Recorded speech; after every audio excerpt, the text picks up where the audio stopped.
definitely another tutorial. Hello you guys, welcome back to my channel. Today we're going to be trying the ABH foundation and powder. So this is the foundation packaging, as I'm sure you've seen on Instagram. I think I have my winter shade in here. In order from lightest to darkest, I'm just going to go ahead and swatch them on my face, which is where I normally wear my foundation. So this shade is 400 in. Woo! I was supposed to swipe down and I swiped at an angle. 400 in. And this is supposed to be neutral. It looks really golden to me though. 410C. Okay, this does look neutral to me. At least on camera. It looks a little bit more pink compared to this one. But if anything, I would switch them. This would be a neutral and this would be cool toned. This is 420C. Yeah, that's really light. And I do have a tan, you guys. Normally when I wear my foundations, I match my body and not my face because my face is much lighter than my body. This is the shade that I plan to wear, 430W. And personally, I feel like it's my winter shade. On camera though, I'm leaning a little bit more towards this one. I'm leaning. And the last one is 440C. Oh, I might wear that one. I don't know. I feel like on camera, are they showing the same? Yeah, they're pretty true to color on camera as they are in person, but that's how they look. So I'm actually gonna wear 440C today just because it looks like it's matching my body. Like I said, I'm gonna do 440C today because it does look, it does look like it has the most depth to it. Before I move on to the foundations, I'm gonna show you guys the powders real quick. So these are the powders. My face. There are 5 shades and I want to say they retail for about $30 each. The packaging is huge. However, yeah, so this is 0.9 ounces, which is 0.1 less than the Laura Mercier packaging. So according to the comparison, you do get more powder with Laura Mercier if you wear Laura Mercier, but the powder packaging itself is very wide and big. It's like the size of my face.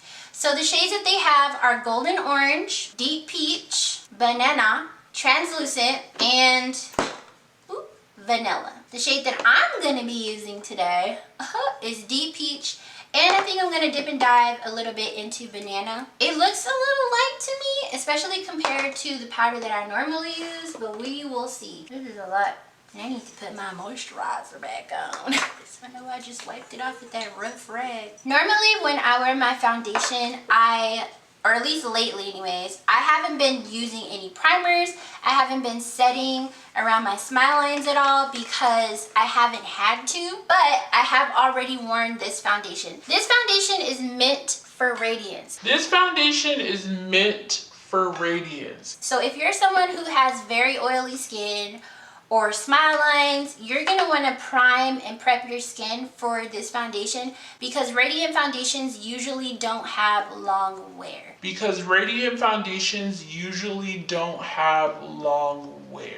They're more so for the winter time if you have oily combination skin. If you're someone with dry skin, this is gonna be your best friend because it's technically designed for you. I'm gonna try using the brush that they sent. This is the Anastasia Beverly Hills A30 brush. The brushes that I normally use are a little bit bigger because I like to get my application over with. So I'm gonna first take a little bit of Laura Mercier translucent sodium powder. I've worn this before, so I know that it'll crease in my smile lines. And I'm just gonna pump it on my face. 1, 2. You don't have to wear nearly as much foundation as me, but I wear a lot because I have manchas and I like to cover them. This is a live performance of the Anastasia Beverly Hills foundation. So I'm just gonna tap it in. This one to me is because it's a radiant foundation, I feel like it has a medium coverage. I can't tell. I don't know if this brush, I think this brush is synthetic. I don't think it's a natural hair brush. But yeah. That's a pretty good match. Is ABH gonna have me out here thinking I'm cool toned? Am I cool toned? I feel like each brand has their own definition of actual tones when it comes to foundation. And powders too. But that's what it looks like.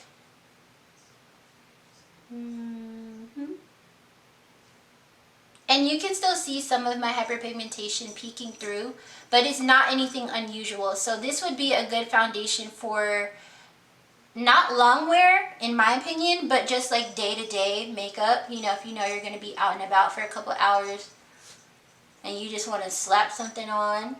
I do like the packaging.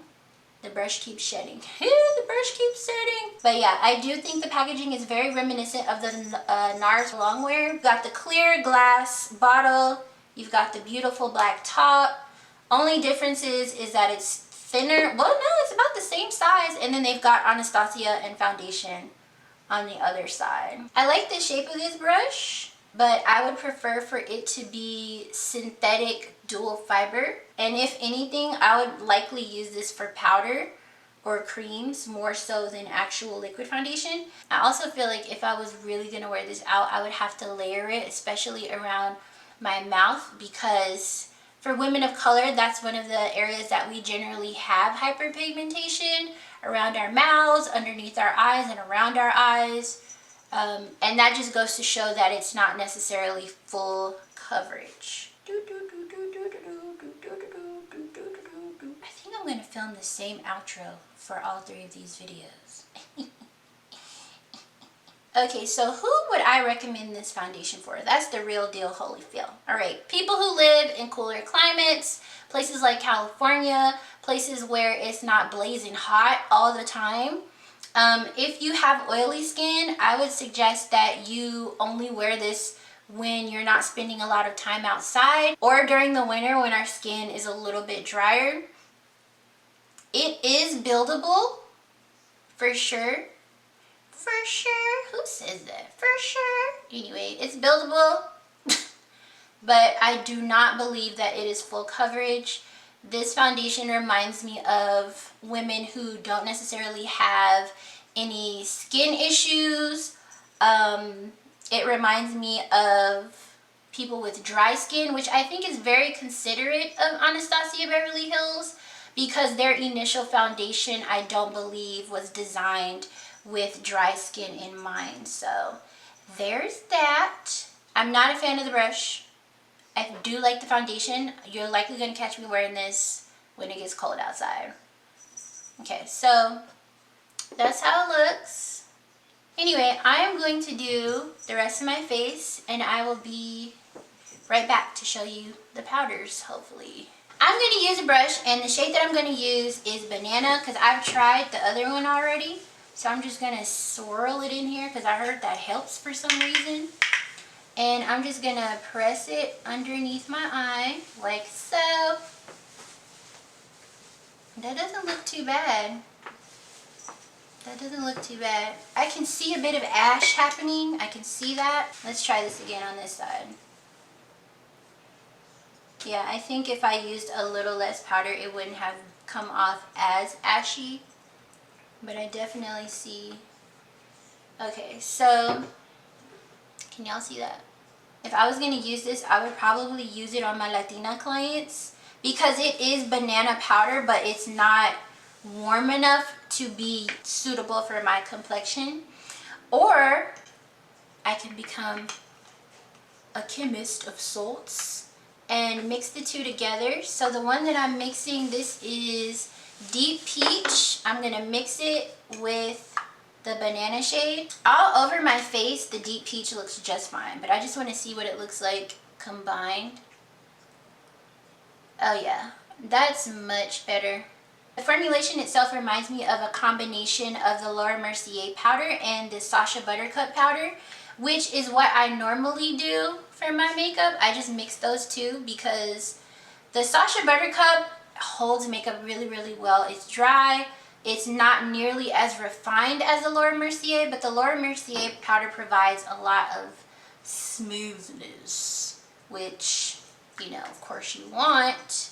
And together they just look Wonderful. I'm going to finish the rest of my face and I'll be right back. Okay, so this is the final look with the foundation. And the foundation I'm wearing is 440C. I went outside and it did look a little pink on me, so I think I'm going to stick to the W's. But I was delightfully surprised to see how close of a match this appeared to be, like, on camera. So I might dip and dive into this once I get a little bit lighter in the winter time. So here are my thoughts on the foundation. Overall, I think that it's a good product. If I had to recommend it for anyone, I would recommend it for people who like a day-to-day foundation. Most definitely, this is going to be great for people with dry skin. So thumbs up on y'all for getting that, because that is amazing. This is a natural radiant foundation, so that's what it's for. I don't believe that this will have any sort of oil control, but if you're someone who has oily skin, wearing a primer or preparing your skin for this will allow you to wear it for at least 4 to 6 hours. The first time I wore it for 8 hours, and I did have creasing in my smile lines. It wasn't anything horrible, but it's definitely not something that I like to have going on my face. So those are my thoughts on the foundation. Let me know down below if you have purchased this foundation yet. Which shade did you get and how you feel about it if you've already tried it. Okay. Don't forget to subscribe to my channel and watch the next video. Remember, subscribe first, then watch the next video. That way, you know what I'm saying, you ain't got to worry about missing out on any more videos. And if you have any requests, go ahead and leave them down below. I'm gonna see y'all next time. Peace.